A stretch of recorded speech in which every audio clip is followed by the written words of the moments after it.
बाटै अप्ठ्यारो छ।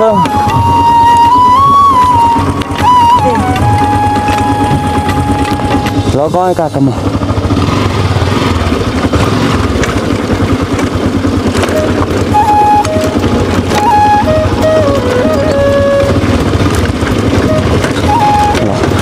फाइनली म चाहिँ हिँड्यो खालुमा।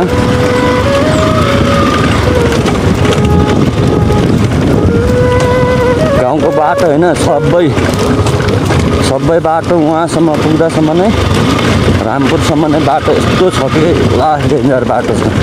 यता त बरु प्रविषय ठिकै छ होइन। यहाँ तल पुगेपछि लडिन्छ होला सायद, तर नलडियोस् होइन। सकेसम्म चाहिँ राम्रोसँग पुग्न पाऊँ। गाडीमा जाँदा पनि हुन्थ्यो, अब गाडीमा जाँदा झ्याउ हुने क्या। अब बेलुका आउने बेला नि गाडी 4 बजी मात्रै हिँड्छ। बिहान पनि अब घर डुलेर यहाँबाट निस्किँदाखेरि निकै टाइम लाग्छ। त्यही भएर चाहिँ म जानै निस्किँदैछु। बाइकमा बरु बिस्तारो जाने भनेर।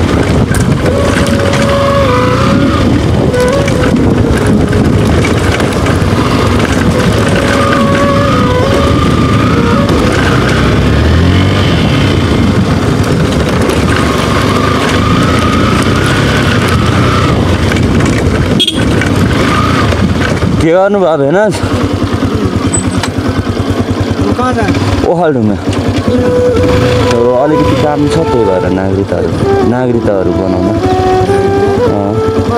मेरो नागरिकता हराएको छ। त्यो बनाउनलाई बुवा चाहिँदैन होला होइन? बुवा चाहिँदैन होला। गाविसबाट त्यो प्रतिलिपिहरू लिएर गएको छु। त्यो सिफारिसहरू सोध्न नि बिर्सिछु मैले राम्रोलाई।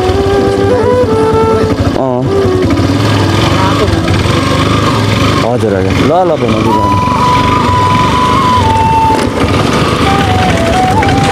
नागरिकता हराएर होइन, लास्ट चाहिँ दिमाग खराब बनाउनलाई पालिकामा हिजो गाविसमा हिजो पनि गएर बिहान 10 बजे नै गएको, बेलुका 4 बजे आउनलाई। अनि अस्तिको दिन बिदा थियो अरे, त्योभन्दा अस्तिको दिन अघिल्लो दिन गएको।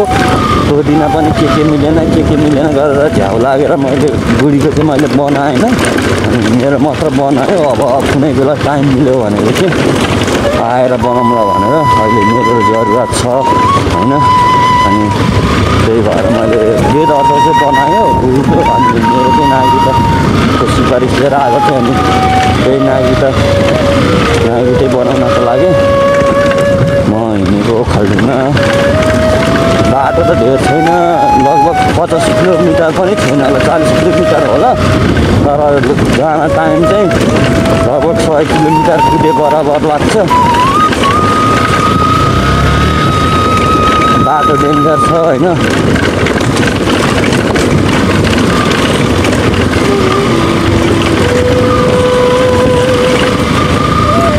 मेरो भिडियोलाई पुरा हेरेर लाइक, सब्सक्राइब, कमेन्ट गरिदिनु होला, सेयर पनि गरिदिनु होला। अरू नयाँ भिडियोको लागि आज निकै दिन पछाडि मैले भ्लग बनाएको छु होइन।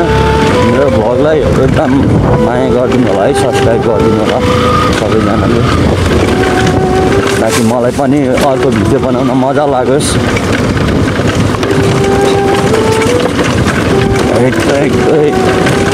यस्तो छ कि होइन।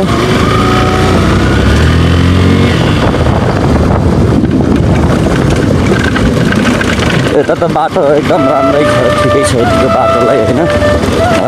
उँधो गइसकेपछि चाहिँ लास्टै गाह्रो छ यो बाटोको चाहिँ होइन। यहाँको सायद माननीयहरू अब खै के गर्नुहुन्छ होइन। अब भन्दा त अब सबैजना गाउँकै हुनुहुन्छ।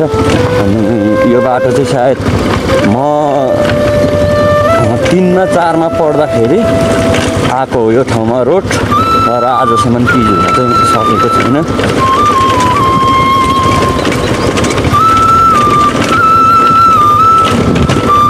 लास्टै गाह्रो छ।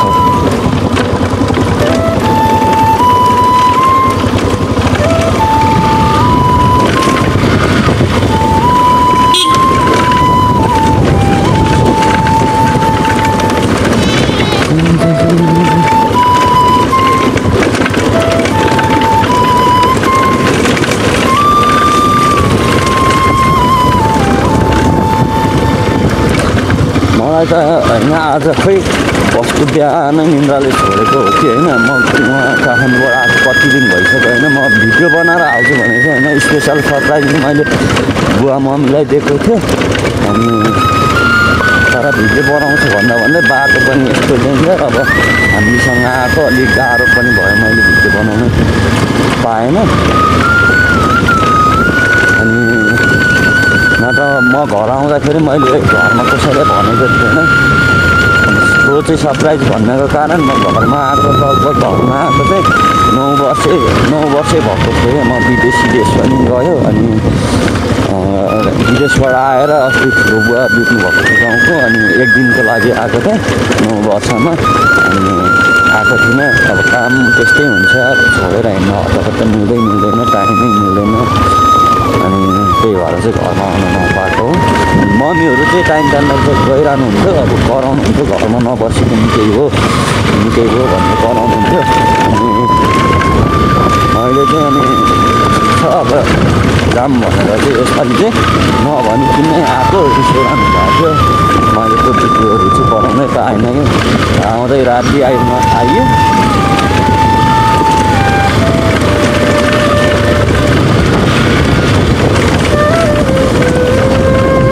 अब चक्का गरेर नआएको साथी त बनाएर चाहिँ आउनु बाटो अब यस्तो बाटो आउँछ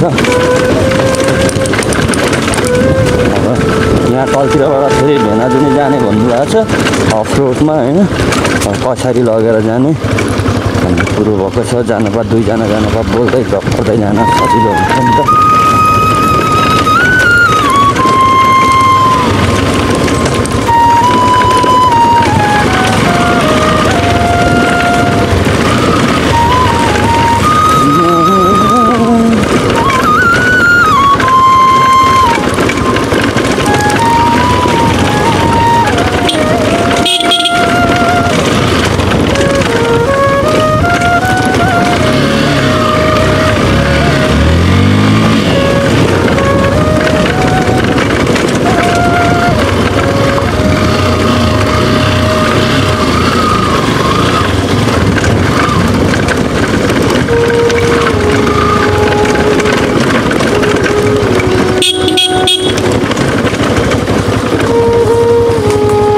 गइदेऊ न त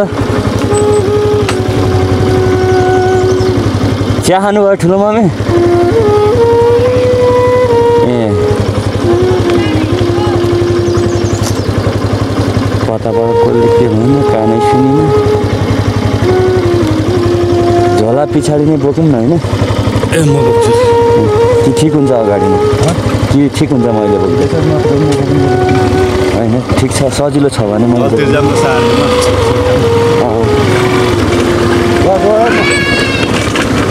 फाइनली भेनालाई नि बोकियो अब ओखलढुङ्गातर्फ लाग्यो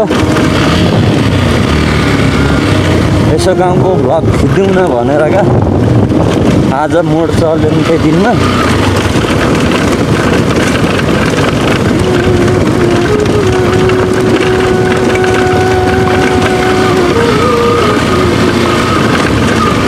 तपाईँको त त्यो पैसा मात्रै निकाल्ने काम होला होइन ठिक छ नागरिकताहरू बनाउन त्यति टाइम लाग्दैन होला अनि सँगै खट्टैसँगले फिटिँदा नि मासु पाउँछ पाउँदैन हो ओखलढुङ्गामा आज राँगाको मासु ल्याउने आदेश छ यार सुँगुरको लिएर आइज भने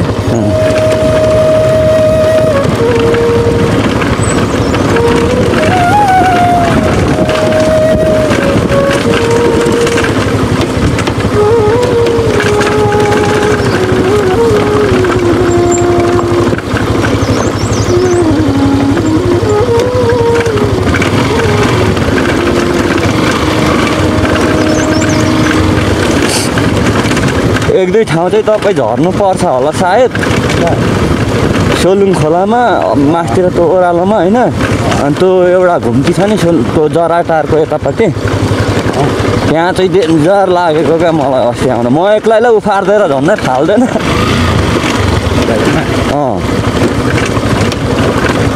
अन्त चाहिँ पर्दैन